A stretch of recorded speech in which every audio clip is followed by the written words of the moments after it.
Well, a Maryland man is frustrated with the $250 parking ticket from the district. The issue here, well, the man says he wasn't in D.C. the day the ticket was issued. And he doesn't own the car, and he is not connected to the license plate. Fox 5's Jon Henrehan is looking into the story and joins us live with the details. John?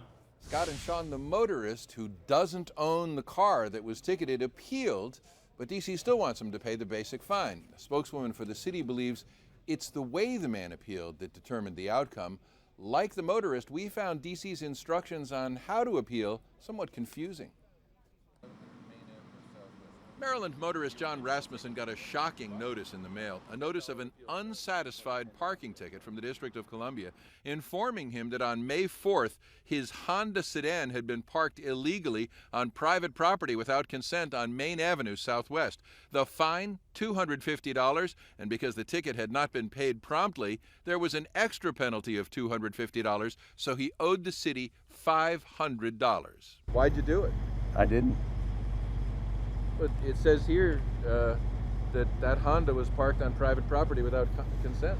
I don't own a Honda, nor do I own the vehicle with the tag number that's listed on the citation. So that's not your car? No, sir. That license plate? It's not my license plate. In fact, Jon Rasmussen drives a Chrysler 300 sedan, and he says he wasn't even in D.C. on May 4th. He appealed the ticket using D.C.'s online service, and the adjudicator forgave the $250 doubling fee for late payment, but insisted that the fine for $250 for a car he does not own be paid. Now, D.C. has a very efficient parking enforcement program, garnering more than $90 million a year in fines. We called DMV spokeswoman Vanessa Newton, and she directed us to a departmental website that recommends sending a copy of auto registration in cases of mixed-up cars. Jon Rasmussen says he never saw that advice on the website contesting a parking ticket. That's because it isn't there.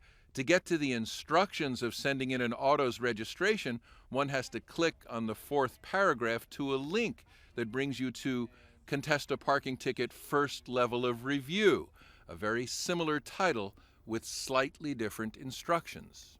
I've got to tell you, until we were directed to the link, we too didn't see the specific instructions on how to contest Rasmussen's kind of parking ticket. Spokeswoman for the DMV asked us to convey her email address to Mr. Rasmussen. She is encouraging him to send a copy of his auto registration, an image of it, proving he owns a car that is not a Honda. And she said she will bring that information to the attention of staff. It could make a difference. We'll let you know what happens. Sean and Scott. So maybe simplifying the process, or at least the website, would be helpful in this situation. I'm neutral. Yeah. Thanks, John. Jon Rasmussen contacted us to get down to the bottom of this parking ticket fight. And if you have any unresolved issue or a story idea, call the Fox 5 tip line.